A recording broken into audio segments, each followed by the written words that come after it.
Bueno, ahora sí, buenas tardes a todos. Les voy a pedir que por favor tengan como sus micrófonos en silencio, así no tenemos rebote. Y cualquier pregunta que tengan, si quieren hacerla durante la presentación, pueden escribiendo por el chat, que estamos acá con Milena, ahora nos vamos a presentar quiénes estamos de este lado de Grow, pero bueno, Mile les va a estar tomando las preguntas. Igual la idea de la dinámica es que tengamos unos 15 a 20 minutos donde nosotras les contamos con Natalia López, que hoy me está acompañando. Yo soy Georgina Stico, perdón, no me presenté. Le vamos a estar contando sobre la experiencia que hemos tenido en el trabajo con la elaboración de protocolos, entonces las sugerencias que queríamos y los desafíos que queríamos compartir con todos, y después queremos dejar por lo menos unos 20 minutos al final para las preguntas y respuestas que vayan dejando por el chat o que pueden abrir el micrófono. Entendemos que esta obviamente es decir, es la primera vez que nosotros también estamos presentando, y lo que queríamos hacer sobre todo era empezar a generar un espacio de reflexión en relación a qué pasa con los protocolos de erradicación y eliminación de violencia, sobre todo teniendo en cuenta el convenio de la OIT. Cualquier cosa también, si alguno no escucha, por favor vaya escribiéndolo por el chat, que así vamos siguiéndolos. Antes que nada, queríamos contarles un poco un cambio de perspectiva que nosotros fuimos encontrando. Hace años que venimos trabajando en relación a este tema, cómo es la cultura, cómo son las subculturas organizacionales y cuáles son aquellos obstáculos que se presentan en las distintas instituciones para lograr realmente una equidad de género. Y lo que observamos en estos últimos 9 años que venimos trabajando es que desde el 2015, con el Ni Una Menos sobre todo, se empieza a generar otro discurso y otras preguntas y otras dudas en las personas que terminan impactando en las organizaciones. El quiebre, sobre todo para nosotros, lo vimos o lo sentimos cuando fue el caso de Harvey Weinstein. No sé si algunos están todos enterados, pero que fue en Hollywood, este productor tan conocido que con la viralización del Me Too, de este hashtag en Twitter, tuvo alrededor de 80 denuncias de distintas situaciones de acoso y de violación también, pero que movió al ámbito de Hollywood en su momento, y que después lo interesante fue cómo se expandió a otros países en poder expresar en distintas industrias distintas situaciones y contar estas historias de acoso, ¿no? Cuestiones que uno las guardaba en el ámbito privado, que era muy temeroso, que se sentía muy avergonzado, de repente, a través de este hashtag que se hace tan público, se empiezan a contar. Y un montón de gente se sienten acompañadas en contar historias. En el caso de Argentina, lo interesante fue que, no sé si también todos recuerdan, pero esto fue más o menos en octubre del 2017, nosotros tuvimos acá el caso de Ari Paluch, que justo que había sido filmado, en que se ve en la filmación cuando él se está saliendo de una filmación, estaba en un programa de televisión, y le toca la cola a su compañera, y la justificación había así querido ser que le estaba haciendo un high five, ¿no? Le quería, supuestamente apuntaba la mano, pero bueno, se le fue a la cola. El caso de Ari Paluch lo tomo porque se dio justo en el mismo contexto donde estaba el Me Too siendo viralizado en las redes sociales. Y entonces, a partir de ahí, nosotros ya empezamos a notar más esta duda que tenían las organizaciones, sobre todo qué hacer en caso de situaciones que se le empezaron a presentar. Como que empezó a haber más denuncias. Aquellas empresas, aquellas instituciones, vamos a hablar de instituciones porque esto es en cualquier ámbito laboral, donde había ya canales de denuncias, por lo menos establecidos, se empieza a generar la pregunta, bueno, ¿y nosotros qué hacemos? ¿No? ¿Y ahora qué hacemos con esto? ¿Qué pasa? ¿Va a haber más denuncias? La gente va a venir como la fiebre de las denuncias, ¿no?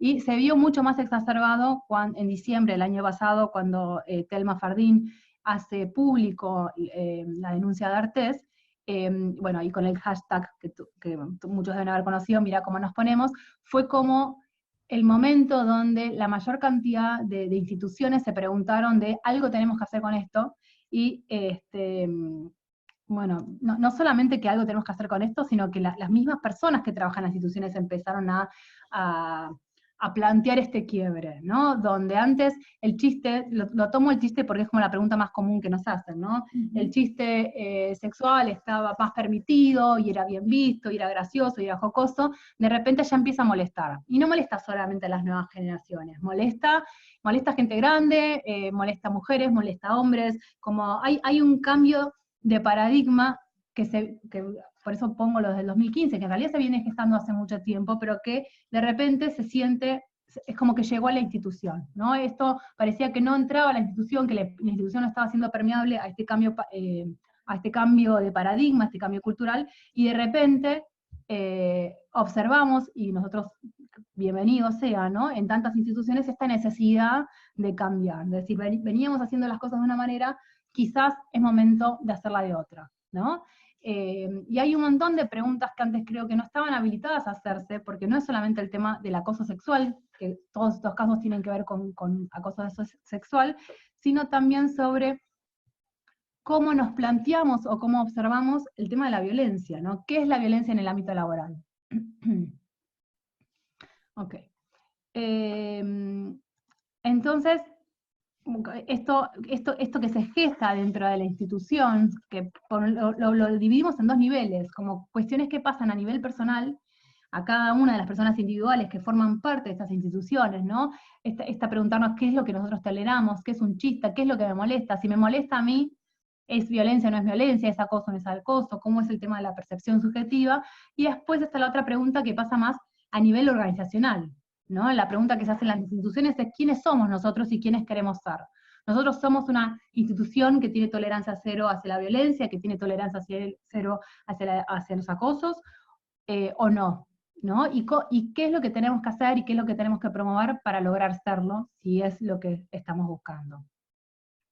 Entonces, nosotros lo llamamos la fiebre, no sabía cómo poner una imagen que lo representara, pero en los meses realmente de enero y febrero fueron como la fiebre de los protocolos, donde todo el mundo quería un protocolo y nos llamaba para pedirnos un protocolo. Y la verdad que para nosotros fue como un momento donde nos detuvimos a pensar, decir, bueno, no podemos estar repartiendo protocolos, como si fuera un template que uno agarra, copia y pega y lo vuelve a hacer, sino decir, bueno, ¿qué es? Es decir, ¿cuál es el objetivo de todo esto? ¿No? Y el objetivo de los protocolos, y los objetivos de cualquiera de estas actividades, o esta necesidad de tomar alguna medida, siempre está con erradicar y eliminar la violencia y el acoso, ¿no? Vamos a usar siempre ahora, esto sí les digo, no vamos a usar la palabra maltrato, no vamos a usar la palabra hostigamiento, vamos a centrarnos en violencia y acoso, porque la comunidad OIT se basa en esto, así que hay tanta literatura diferente que preferimos a partir de ahora alinearnos ya a la OIT. Nati, cuando quieras interrumpirme, ¿eh? Ok, nuestro marco conceptual, o sea, nuestro protocolo lo construimos dialogando con lo ya redactado en la OIT. Claro. Entonces en este detenernos a pensar, y esto solamente como para darles el marco de dónde es que vemos nosotros los protocolos, nos parece muy interesante detenernos nosotros lo vemos como en 3 pasos, ¿no? Entonces, si uno realmente el objetivo que quiere una institución lo que está buscando es erradicar la violencia o eliminarla, tiene que generar un compromiso, la institución tiene que generar un compromiso, ¿no? Este mensaje de esto no lo toleramos más. El protocolo es una herramienta, pero no es solamente este compromiso. Un compromiso puede ser un código de conducta, un compromiso puede ser una política, ¿no? Donde una definición de valores, donde decimos qué es lo que esta organización está diciendo públicamente de cuál es nuestro límite, de cómo nos manejamos, de qué tipo de institución queremos ser. Después está el tema de la transformación, después no porque haya una continuidad temporal, ¿no? Pero nos parece que alineado al tema de generar compromisos, tiene que estar el tema de una transformación cultural. Cuando la institución dice, yo esto no lo tolero, o de esta manera nos vamos a trabajar, no está cambiando la mentalidad de las personas que forman parte de esa institución, simplemente les está poniendo un marco, ¿no? Cuando uno está en este ámbito laboral, y el ámbito laboral es bastante extensivo, no solamente las horas que uno está en la oficina, sino cuando está haciendo ese trabajo, puede estar afuera de la oficina. Tiene que regirse bajo estas normas, pero no estamos cambiando lo que esa persona piensa. Entonces es muy importante ir trabajando, y esto obviamente no es de corto plazo, es a largo plazo, en la importancia de la transformación cultural, ¿no? Hay que cambiar los comportamientos, hay que lograr que las personas, o sería un objetivo, uno no lo puede garantizar obviamente, pero sí lo puede promover estos cambios de comportamiento, estos cambios entendiendo y sobre todo en este marco de un nuevo paradigma, ¿no? Entender por qué el chiste ya no es más un chiste, vamos desde esto que es como lo más simple, ¿no? Entonces uno puede decir el chiste con índole sexual, o el chiste con índice, es decir, discriminatorio, no lo vamos a tolerar, pero la persona que deja de hacerlo, en general no entiende por qué lo tiene que dejar de hacer. lo podemos poner en el caso de los líderes, un líder que tiene cierto tinte autoritario, que estaba muy avalado por una cuestión también generacional de cómo nos estamos manejando, tiene que poder entender, y le tenemos que dar herramientas de por qué ahora ciertos gritos no se utilizan más, o ciertos comportamientos, o ciertas maneras de dar órdenes no están más avaladas. Ahora, el protocolo viene a responder cuando hay una denuncia. Entonces también por eso es importante que esté y que exista, pero tenemos que entender que el protocolo no nos va a solucionar el problema ni nos va a cambiar la cultura de la organización, va a ayudar, ¿sí? Pero nos permite a decir el mensaje de que si pasa algo, así actuamos, ¿no? Y esta es la manera que actuamos en todos los casos. El protocolo, ahora vamos a entrar más en detalle, ¿no? Pero nos ayuda, nos ordena, nos da un encuadre de abordaje, nos dice qué hacer, cómo hacerlo, le dice a los empleados y a los empleados y a las empleadas qué deben hacer ante tal actitud. Eso es lo que nos permite el protocolo. Entonces, por eso nos parece como muy importante como reforzarlo, ¿no? Entonces, es una respuesta ante conflictos, brinda un encuadre para el abordaje, y bueno, no es prevención. Claro, que los trabajadores y trabajadoras tengan acceso a conocer sus derechos, saber que si en su lugar de trabajo, sus superiores, sus jefes, sus jefas, o compañeros o compañeras, atentan contra su dignidad o su integridad psicofísica, ya sea a través de la violencia física o el acoso sexual o psicológico, eso es violencia laboral, es ilegal y es inaceptable en esta institución. No, perfecto. Solamente quería agregar a esto que decía, que estaba comentando Natalia. Nosotros vemos lo que significa que exista un protocolo tanto para cualquier persona relacionada en el mundo del trabajo, en esa institución, que es todo lo que les contaba recién, como también qué significa para los líderes y las líderes de esa institución, ¿no? Entonces, se aclara, el protocolo ayuda a aclarar también cuál es la responsabilidad del líder, ¿no? En su grupo de trabajo, y cómo tiene que actuar en caso de que alguna situación suceda, porque también a veces es muy común el dejar hacer, ¿no? El líder que ve, o la líder que ve que hay algún tipo de conflicto, y lo deja crecer al conflicto justamente por no actuar.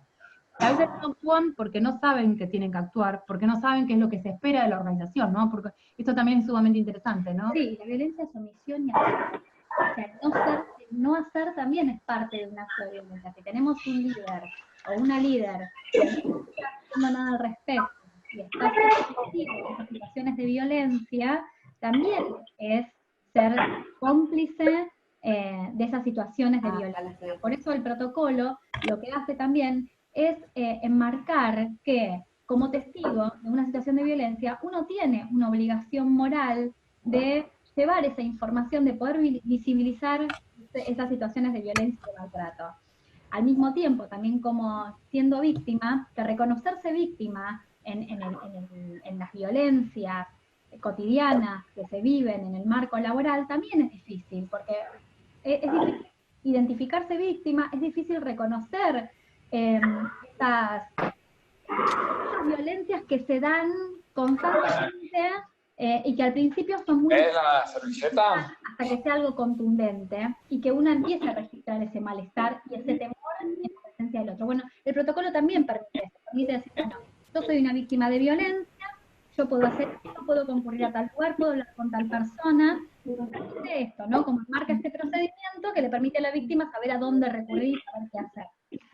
Ahora, una de las preguntas que también recibimos mucho, y por eso nos parecía como interesante compartirlo con ustedes, es cómo construir ese protocolo, ¿no? Entonces, como nosotros decíamos, en el momento en que empezamos a recibir los pedidos de templates, de modelos, dijimos, bueno, no, nosotros modelos no vamos a compartir. En Argentina sí podemos, la verdad que difundimos un montón la guía que hizo la INAM con el Ministerio de Trabajo, que nos parece, hoy Secretaría de Trabajo, que nos parece sumamente interesante, porque justamente no da una respuesta de un modelo, sino se plantean las preguntas, ¿no? ¿Cuáles son aquellas preguntas que uno se tiene que hacer al momento de trabajar con un protocolo? Entonces nuestra propuesta es trabajar haciendo una co-construcción. ¿Qué significa esta co-construcción? Esta co-construcción es una construcción en conjunto, o sea, es una construcción colectiva con las personas responsables de las distintas áreas que se ocupan de abordar o que intervienen cuando hay una situación de violencia y de acoso laboral. Entonces, lo que que solemos hacer nosotros y lo que solemos plantear, y así es como solemos actuar, es que generamos distintas reuniones donde están presentes las personas responsables, las que luego van a ser las encargadas de implementar o destinar o elegir o seleccionar a quienes van a implementar nuevamente esta herramienta. ¿Y qué hacemos en estos espacios? En esta construcción,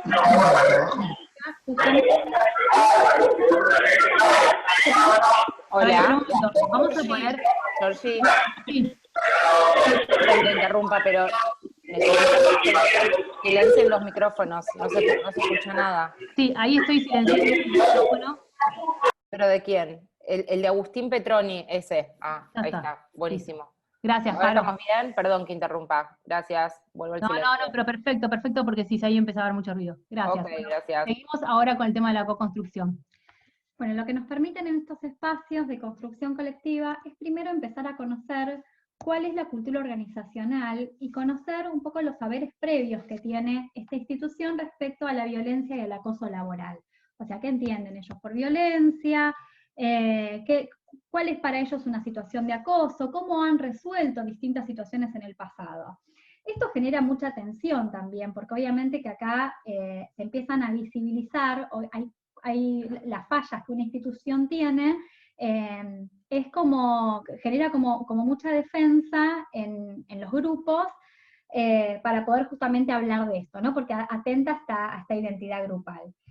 No obstante, la idea no es juzgar y señalar todo lo que no pudieron hacer, sino justamente a partir de ahí empezar como a construir y unificar conceptos y criterios.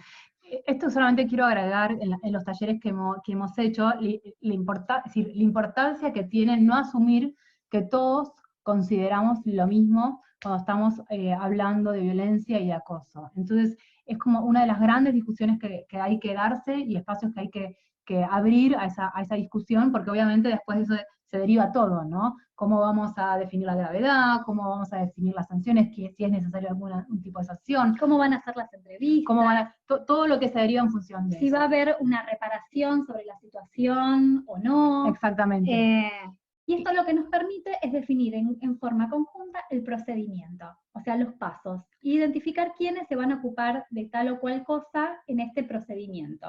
Ahí solamente quiero agregar que con esto que decíamos, y que creo que Nati ya lo dijo también anteriormente, de que la importancia de la construcción tiene que ver con que el protocolo responde a las dinámicas de esa institución en particular. Cada institución tiene sus propias reglas, sus propios procedimientos para manejar otras temáticas, entonces es importante que eso esté reflejado en el protocolo. Su propia historia, cada institución tiene su historia, entonces hay que abordarlo desde la singularidad de cada institución. Y para eso hay que generar estos espacios de registro, de reflexión sobre las propias prácticas que vienen efectuando hasta el momento, para poder modificarlas y para poder pensar este protocolo y hacerlo real y aplicable a esta institución, no un protocolo ideal que luego nada va a tener que ver con la cultura organizacional de esa institución.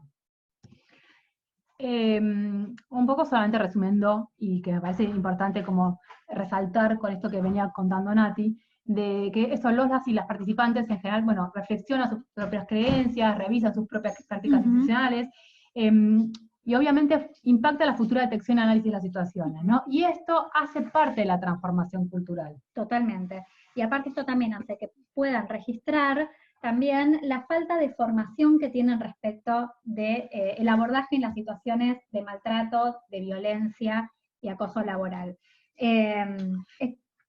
No, solamente sumando esto que decía, es como se va decantando solo, ¿no? A medida en esta construcción, qué es aquello que uno necesita saber más y que hoy por ahí no termina de entender, ¿no? Como cuáles son nuestras propias limitaciones. Y la revisión de la práctica institucional redunda en la confección y elaboración de un protocolo que garantiza el cumplimiento de los derechos de las y los trabajadores con perspectiva de género. Ahora,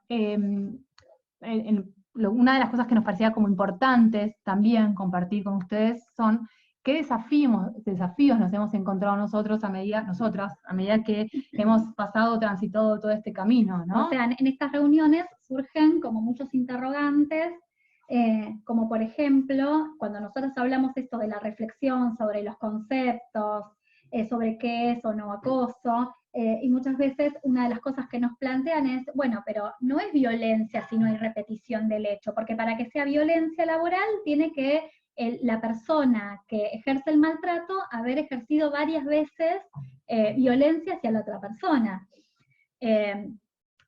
Ahí una de las cosas súper interesantes y que viene la convención de la OIT a ayudar, porque obviamente cuando uno, es decir, hay muchas definiciones, como dijo Nati también al principio, que tienen que ver con distintos marcos teóricos, no sé, la ley en Provincia de Buenos Aires, las leyes en Cava, lo que dice la Secretaría de Trabajo, son todas similares, pero tienen sus propias diferencias, ¿no? Y el tema de la repetición es lo que no está claro. Y en la convención de la OIT, una de las primeras cosas que marca, si bien no define qué es violencia de acoso, pero sí una de las cosas que marca es que puede o no estar repetido. Entonces nos viene a solucionar esto. Ya la repetición no es un problema, ¿sí? Por ejemplo, ponemos un caso de una situación de acoso sexual. Si hay, por ejemplo, el caso que tomamos al principio del productor, de Ari Paluch, sí, donde justamente la violencia que ejerce o el acoso que ejerce contra una de las profesionales es que le da un chirlo en la cola. Bueno, ahí tenemos un acto, ¿sí? Pero, o sea, no hace falta que repita ese acto varias veces para que sea considerado un acto de acoso sexual. O sea, el mero acto de ejercer algo que tiene que ver con ocasionarle un daño a su integridad psicofísica, porque no solo tiene que ver con el chirlo, sino dónde, y algo que afecta también, que se vuelve traumático porque es una situación íntima, es lo que lo termina denominando acoso sexual. Otro de los temas, les vamos a hacer como esta enumeración, después por favor, el que quiera preguntar algo más, vamos a abrirlo y a extenderlo un poco más, ¿no? Pero queremos por lo menos hacer como un punteo. Tiene que ver con los costos y beneficios, en el sentido de, obviamente para una institución es costoso, no solamente por monetariamente si lo hace internamente o va a contratar a alguien para hacerlo, pero costoso en el tema, en el tiempo que lleva hacerlo, y también hay una cuestión como de desgaste emocional, es decir, revisar las propias prácticas para aquellos que hacen años, 20 años que están trabajando en una institución, es muy fuerte, ¿no? Porque es revisar la propia historia, no es lo mismo si una persona está trabajando en la institución hace 2 años y es nuevo, y no tiene como ese compromiso con esa institución. Esa identificación con esa institución. Exactamente, que alguien que lleva hace 20 años trabajando y que tiene que pasar por este proceso, ¿no? Y eso genera un posicionamiento defensivo también de las personas que forman parte de ese espacio, porque justamente empiezan como una de las defensas es o negarlo, no, eso no pasó, eso no existe, no, acá no tenemos situaciones de maltrato, o racionalizarlo, bueno, sí, nosotras consideramos que es una falsa denuncia por esto, ¿no? O sea, las personas ante situaciones que nos generan un impacto negativo, reaccionan nuestras posiciones defensivas, que tienen que ver con esto que yo les estoy contando, que es esperable y que es habitual, pero justamente para poder romper con eso, la importancia de, bueno, no juzgar, no ponerlos en un lugar de falta, sino que justamente tomar esto para poder avanzar. Sí, y siempre como marcándolo en por qué ahora, ¿no? Entender que hoy estamos pasando por un contexto cultural, un cambio de paradigma que habilita que estas discusiones que quizás hace 2, 3 años no podíamos tenerlas, ¿no? No está en nuestro imaginario tenerlas, hoy sí las podemos tener. Y el reconocimiento de que esa institución está diciendo, bueno, algo queremos hacer respecto a esto. Después otro punto quería agregar una cosa, Nati, antes de pasar a otro punto, que tenía que ver con los beneficios. Que es muy importante, nosotros al principio nombramos algunos beneficios que tienen para los empleados, para las personas empleadas, ¿no? En sentido de tener un marco claro, de que uno sabe qué es y qué no es, y dónde puedo llegar a denunciar en el caso de que algo suceda, pero es la sensación de que la institución me puede llegar a proteger y estamos todos en esta cuestión, ¿no? Y acá también es súper interesante que lo OIT en su convención, uno de los primeros puntos que toma justamente es o de los que resalta, es cómo mejora la productividad de estas instituciones cuando la gente se siente que está en un trabajo decente. Y obviamente el tema de erradicar la violencia y el acoso hace al trabajo decente. Redunda en la productividad como en la salud y en la seguridad de la institución. Exactamente. Te dejo con el próximo punto. Bueno, ¿cómo comunicarlo? Muchas instituciones construimos un protocolo de forma colectiva y luego como que dicen, bueno, ¿ahora qué hacemos? ¿Lo tenemos secreto? ¿A quién se lo compartimos? Como que si esto fuese una propiedad privada o solamente de las áreas que van a ser las encargadas de aplicar este instrumento. Y lo que nosotras siempre trabajamos y tratamos de que quede plasmado, que es una herramienta que tiene que ser compartida, que tiene que ser visibilizada, que tienen que generarse espacios de reflexión para justamente entender el procedimiento del protocolo, por qué fue pensado, para qué. Es importante que todos los empleados y las empleadas de la institución, de la organización, tengan conocimiento de esta herramienta. Otro gran tema Sí. que surge, y creo que es como lo primero que nos preguntan, son las denuncias falsas, ¿no? ¿Qué pasa con las denuncias falsas? ¿Cuántas denuncias falsas van a recibir? ¿Cómo hacen? ¿Cómo trabajar con esto? A nosotras nos llamó mucho la atención esto, porque había como más denuncias falsas y menos situaciones de violencia en varios de los lugares donde habíamos ido, ¿no? Y que esto está vinculado también con las posiciones a la defensiva, esto de que niegan, de que no quieren ver, o que no pudieron identificar en su momento que eran situaciones de maltrato y de acoso. Acá quiero, Nati, que aclares algo más también, porque no es que en las instituciones había más denuncias falsas, sino que en general lo que pasaba era, había una percepción exactamente de que las denuncias eran falsas, porque está el tema de si se puede comprobar o no se puede comprobar. Lo que nosotras trabajamos en eso es que, como siempre, especialmente las situaciones de acoso sexual, que no haya elementos para poder comprobar el hecho que se denuncia, no quiere decir que esto no se haya producido, que esto no haya sido así, que esto sea una falsa denuncia. Nosotros trabajamos bastante ese posicionamiento con las instituciones, y también esto de que es difícil encontrar elementos en estos contextos. El otro tema también que trabajamos es cómo reincorporar a la persona que ejerció violencia y el acoso, ¿no? Se habla mucho de, obviamente de la sanción, hay un tema que hoy trabajamos un poco, pero que tiene que ver sobre la gravedad de las situaciones. Entonces, también es interesante, y esto tiene que ser en particular en cada institución, tener idea de cuáles son aquellas posibles sanciones que puedan haber una vez, que se pueden llegar a utilizar en el caso de que se compruebe o que se ve que realmente algo, la situación que ha sido denunciada sucedió, ¿no? Y hay una gran variedad, la verdad que es una gran variedad y depende siempre de la gravedad. Y la gravedad también, me parece importante por lo menos recalcarlo, no es solamente el comportamiento, sino también está relacionado al rol de la persona dentro de la institución. Totalmente. No es lo mismo que un líder tenga un determinado comportamiento a que lo tenga una persona que trabaja para esa persona, ¿no? Y hay algo que acá a nosotros nos parece como muy importante, que obviamente es muy difícil de hacer, porque uno no puede obligar al otro a ser parte de un coaching, pero sí nos parece que algo que se los nombramos como una posibilidad a hablarla, de plantear la posibilidad de tener como unas charlas con algún especialista, que pueda ayudar a esta persona a entender, qué es lo que está pasando y qué es el cambio de paradigma y cómo uno se para en esta nueva situación, ¿no? Entonces, nos parece que es algo sanador también para la persona que ejerce violencia, de decir, a ver, revisar mis propias prácticas y entender que esta sanción no es un castigo, y no entender el por qué, porque si no, es como, hay una situación ahí como muy, muy frágil, que la persona puede volver, es decir, quizás no va a reincidir en esa misma empresa, pero puede reincidir en otra, si es que no entiende el porqué de esta actitud. Sí, que el protocolo de esta institución viene a marcar ahora la cero tolerancia a las situaciones de violencia y maltrato. Esto también no es una normativa de la institución, y como toda normativa de la institución, uno tiene que registrarla y poder aplicarla también.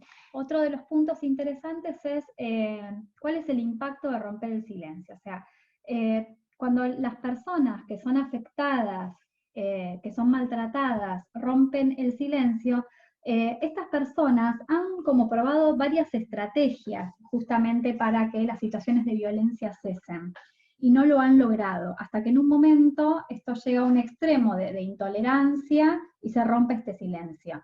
Esto impacta en el grupo de trabajo, impacta en la institución, porque se visibiliza algo que hasta en su momento tenían la necesidad de que sea privatizado, como que esto no estaba sucediendo. Y esto es muy interesante porque usualmente los compañeros y las compañeras, por una cuestión de miedo, por una cuestión de querer conservar su trabajo, o también esto que tiene que ver con la defensiva, con la resistencia, de no querer ver, de que atenta contra la identidad grupal, niegan esta situación y esta persona queda estigmatizada porque es ella la conflictiva, o es ella, las mujeres también que son víctimas de violencia, o las personas que son víctimas de violencia, todo el hostigamiento que se viene desarrollando hacia ellas, generan en ellas situaciones donde la ponen en un lugar donde sus reacciones no son muy agradables ante el resto. Esto hace también que el grupo lo que haga es, bueno, no, ella es conflictiva, ella es violenta, ella es la que lo buscaba, negando este tipo de situaciones. Esto también viene muy vinculado con el tema del mito de las falsas denuncias, porque cuando buscan testigos, cuando van a preguntarle al grupo, si uno no sabe, no entiende, no comprende de cómo es el funcionamiento ante la ruptura del silencio, qué es lo que pasa con el grupo, cómo responde la institución, entonces justamente toma estos relatos retroalimentando este mito de las falsas denuncias. Sí, acá quiero hacer en general hacemos esta sugerencia, pero ahora que estaba Nati hablando de esto me parece importante como trabajarlo, como desafío, plantearlo. Lo interesante que es a veces importante en estos procesos de investigación que llevan a cabo las instituciones, de contar con gente externa, ¿no? Con gente que no sea de la misma empresa, porque a veces se juegan estos lazos de confianza o estas relaciones, no sé, sobre todo en instituciones donde en general no hay mucha rotación, donde hace 20 años que nos conocemos, entonces es muy difícil a veces desde un lugar más objetivo poder analizar qué es lo que está pasando, ¿no? Antes de pasar, queríamos hacer como un punteo algunos puntos que nos parece importantes para todas las instituciones en relación al IT.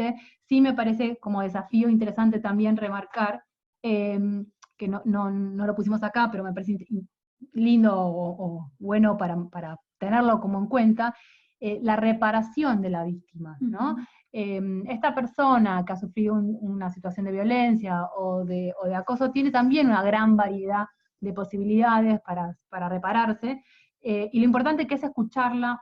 Hablamos en femenino porque en general, lamentablemente, la mayoría son mujeres, ¿no? Pero bueno, escuchar a esta persona, a ver, y entender entre la institución y la persona qué es aquello que es posible, pero no todo aquello que uno por ahí quiera se pueda llevar a cabo, pero sí, por ejemplo, hemos tenido casos donde la persona propone un proyecto que es reparador para la persona, pero aparte ayuda a que quizás ese sesgo o ese estereotipo de género que promovió la situación de acoso o de violencia se desarme, ¿no? en el futuro.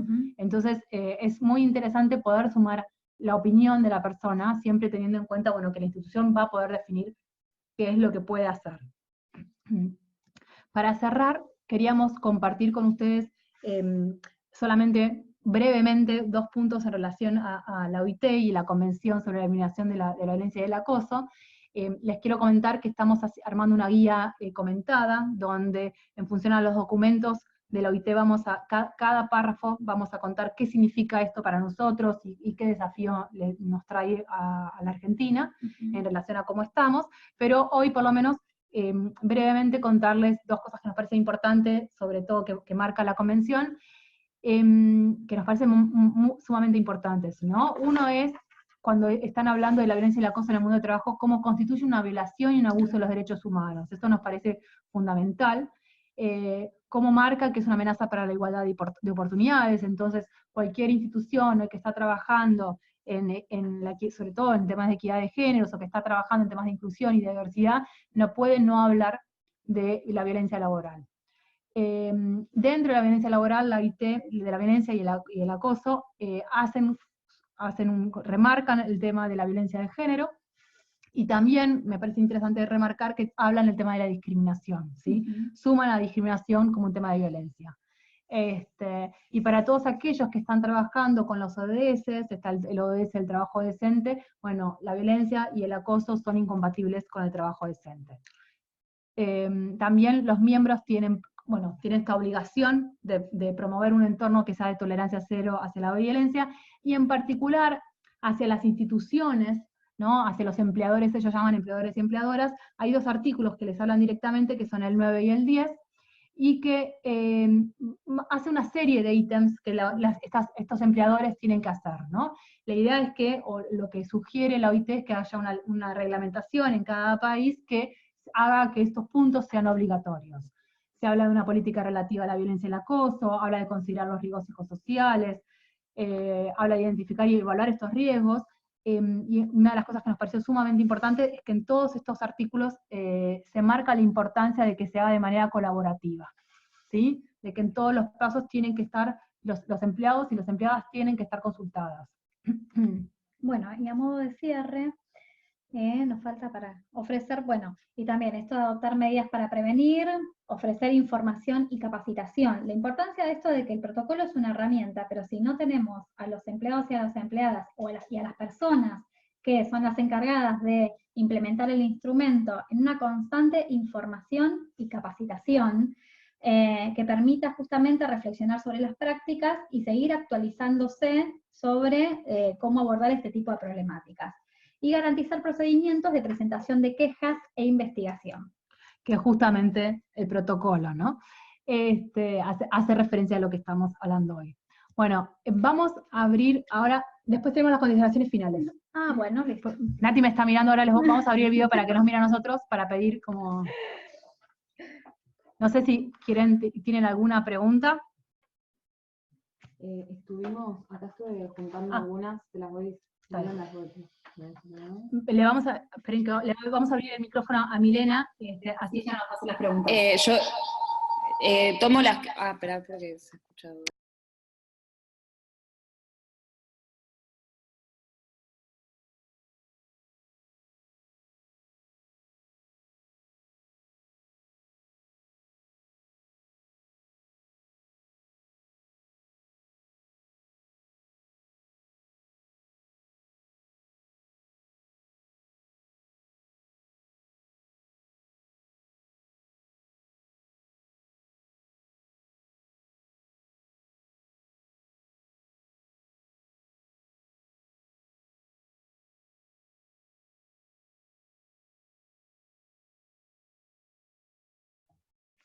Lo importante de esa pregunta es que también, esto cuando nosotros hablamos que las personas que son las responsables de la implementación... Nati, sí. perdón que interrumpa, pero cuando Mile tomó el micrófono y reprodujo la pregunta, justo se cortó, entonces no pudimos escuchar la pregunta, y justo volvió el audio cuando enganchabas a hablar, entonces si pueden repetir la pregunta, genial. Perfecto. Dale. Pero la digo yo, la pregunta creo que era de Mónica y tenía que ver esto de cómo muchas denuncias se toman como falsas cuando en realidad lo que pasó es que no se pudo comprobar. Bueno, justamente nosotras lo que sugerimos es que las personas que sean las encargadas de la implementación sean personas que estén capacitadas, porque esto no basta únicamente con el protocolo. Para poder detectar, para poder evaluar el riesgo, para poder evaluar sintomatología de esta persona, ver que su ausentismo, ver que quizás su conducta agresiva, su fobia, su angustia constante, no está vinculada con algo que tenga que ver con el mal desempeño, sino que todos estos síntomas están vinculados con el maltrato y el acoso que viene padeciendo durante determinado tiempo. Son situaciones que son muy difíciles de comprobar.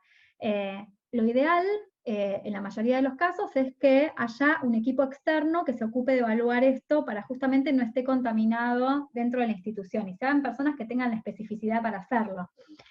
Porque justamente, y vuelvo a repetir, que no haya elementos para poder comprobar este hecho no significa que no haya sucedido. Esto, por ejemplo, si lo llevamos al fuero penal, la justicia penal, que es justamente la que necesita elementos, la que necesita pruebas para poder comprobar el hecho, lo que dice siempre es, bueno, que no hayamos tenido pruebas para poder comprobar ese hecho no significa que esta persona no sufrió esta situación, ¿sí? No hay que dudar de la palabra de la víctima.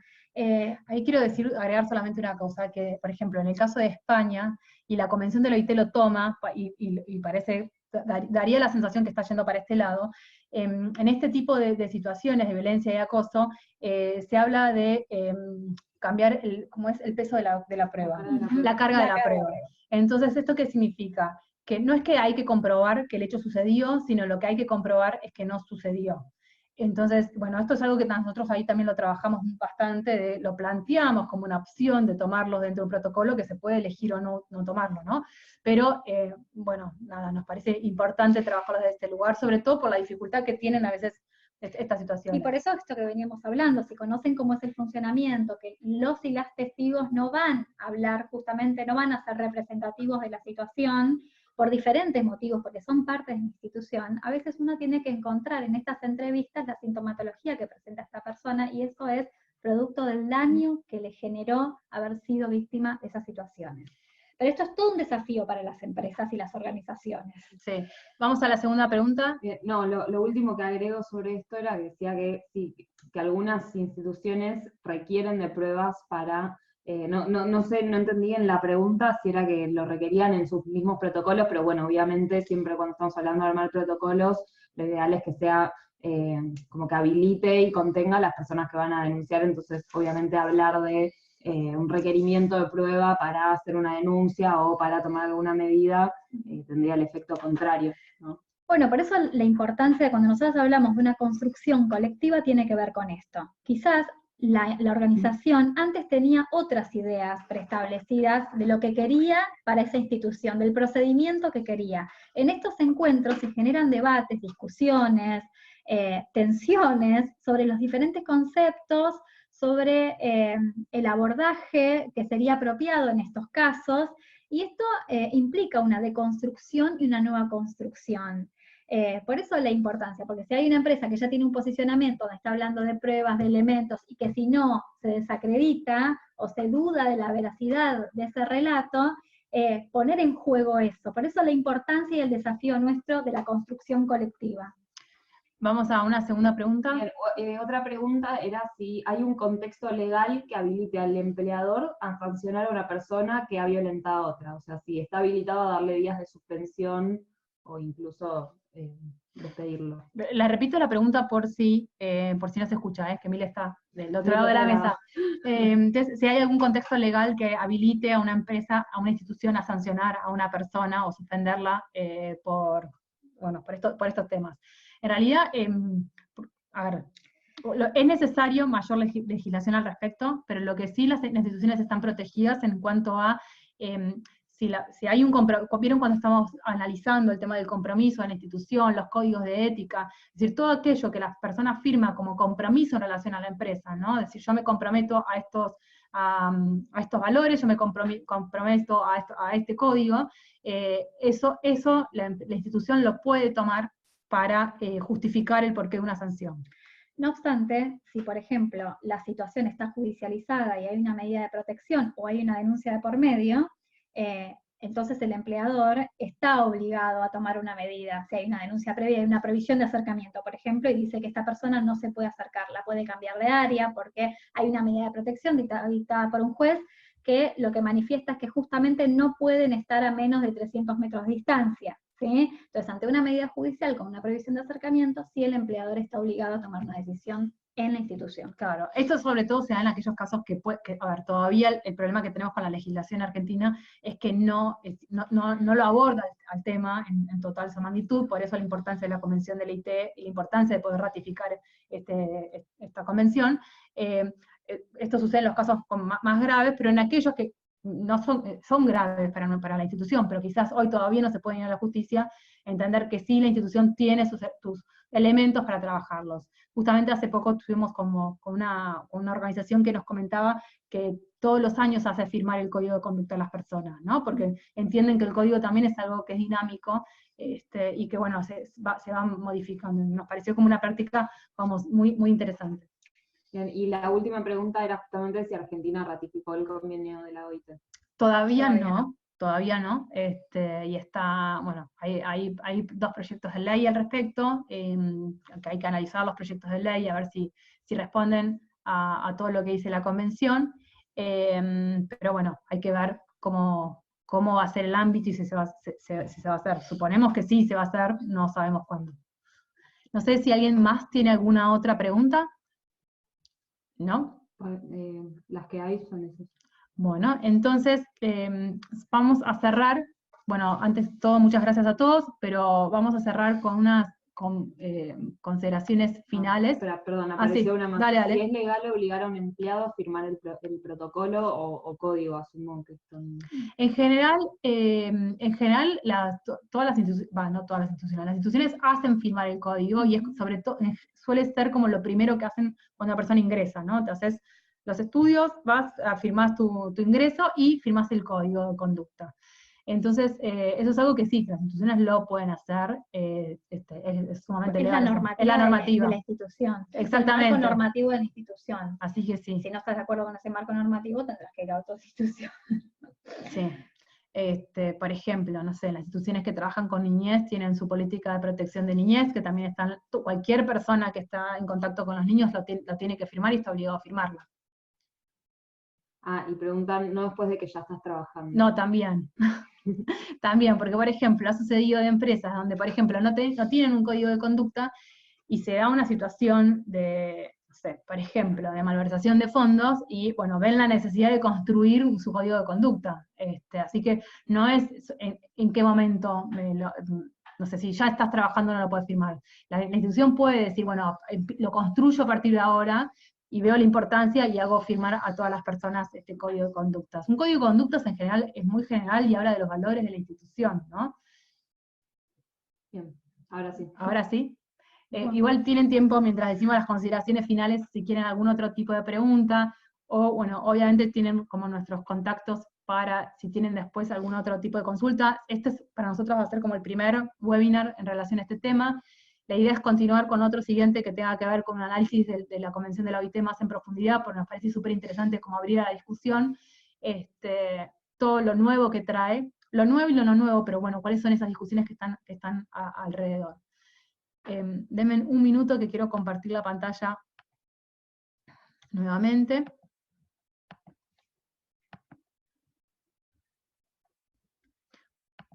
Perfecto, y para cerrar, nos parecía importante enfatizar algunos puntos que tienen que ver con esto, ¿no? Nos dimos cuenta en este proceso que venimos llevando a cabo a lo largo de este año, y de otros espacios donde venimos participando y hablando sobre el tema, de que el protocolo humaniza, ¿no? Si bien uno se lo imagina como un procedimiento duro, rígido, humaniza las prácticas, exactamente, humaniza los procedimientos, humaniza el registro de este tipo de situaciones, el generar un espacio. A esto nos referimos con el protocolo humaniza. Y justamente atado a eso está también que es pedagógico, ¿no? La construcción del protocolo, si se hace de esta manera, construida, con espacio, que se le da tiempo, que se reflexiona, que se repiensa, que luego se comparte con los empleados y empleadas, donde también se repiensa, se reflexiona, tiene esta finalidad pedagógica. Exactamente, y algo que también nos parece sumamente importante resaltar, y que tiene que ver, que también es una característica, entendemos que los códigos de conducta, que es dinámico, no hay que tomarlo como que uno escribe el protocolo una vez, o hace este proceso una vez y se terminó, quedó, y es palabra sobre piedra, sino es interesante pensarlo como, cada vez que finaliza un año, poder analizar cómo fue esa implementación, si esos procedimientos que se escribieron y se definieron, realmente se pudieron llevar a cabo, o no, o son demasiado rígidos, o hubo otros pasos que uno vio que fue necesario tomar y no se ven reflejados en el protocolo. Cuando a veces terminamos de trabajar los protocolos con diferentes organizaciones, surge esto. Bueno, ahora viene el desafío de la implementación, ¿cómo será? Y cuando uno implementa una herramienta que construyó, aparecen estos desafíos, que uno se encuentra con que, bueno, esto yo lo tenía claro cuando nos reuníamos o cuando lo construimos, y ahora empieza a detectar que quizás no era cómoda tal pregunta, no era cómodo tal procedimiento, o que quizás se puede resumir un paso y no hace falta que sea esto, quizás es más viable el otro. Por eso nosotras pensamos esto, lo pensamos y lo tomamos entre comillas como una prueba piloto, y la importancia de esto de que, bueno, una vez que haya un registro de lo que funcionó y lo que no, los resultados, luego nos podamos volver a reunir para poder repensar y ver qué modificaciones se le hace para justamente, siempre en línea de pensar la singularidad de cada institución y de que sea lo más real posible. no algo que nosotras construimos en el ideal y que nada tiene que ver con esa institución.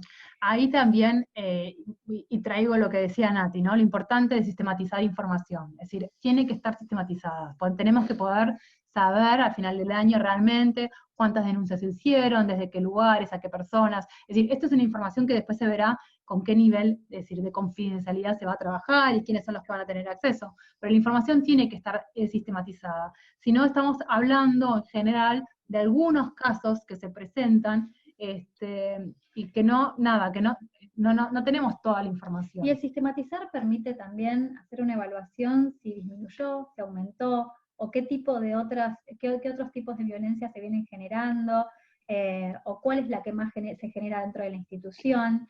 Y en línea con esto de sistematizar la información, volvemos a retomar esto que también desarrollamos con anterioridad, de la importancia de la formación constante de estas personas que van a ser las responsables de la implementación.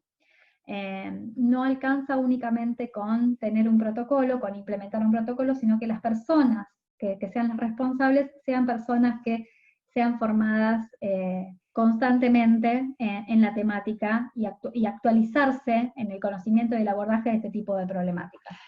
Ahí solamente también quería agregar, con esto de sistematizar como la información, hay obviamente, a ver, y es como también es un gran temor, ¿no?, a que lleguen muchas denuncias. Y creo que al área de recursos humanos va a ser un gran trabajo, pero está buenísimo que le llevan muchas denuncias, pero en el sentido de, va a ser un termómetro de qué es lo que está pasando dentro de la institución. Entonces, les va a permitir evaluar el riesgo de la institución con respecto a la temática. Entonces, cuando uno construye una herramienta, los empleados y empleadas empiezan a hacer uso de esa herramienta porque tienen un lugar, se construye un espacio donde uno puede hablar, donde uno puede saber qué hacer, dónde ir, qué decir, y que hay una respuesta ante eso. Entonces, lo más probable es que con un protocolo estas situaciones empiecen a emerger. Bueno, con esto cerramos. No sé si hay alguna pregunta adicional antes de que cerremos.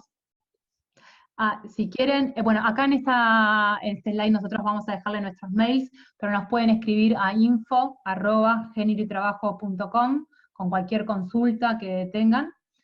Y si no quieren también nos pueden dejar los suyos, bueno, creo que los tenemos cuando se registraron, pero bueno, si alguien quiere más información o quiere estar atento al próximo webinar que va a tener que ver con justamente específicamente sobre la Convención de la OIT, también así como lo dejamos abierto a que si hay algún otro tema que les parece interesante como profundizar, nos lo hagan saber, así podemos prepararlo.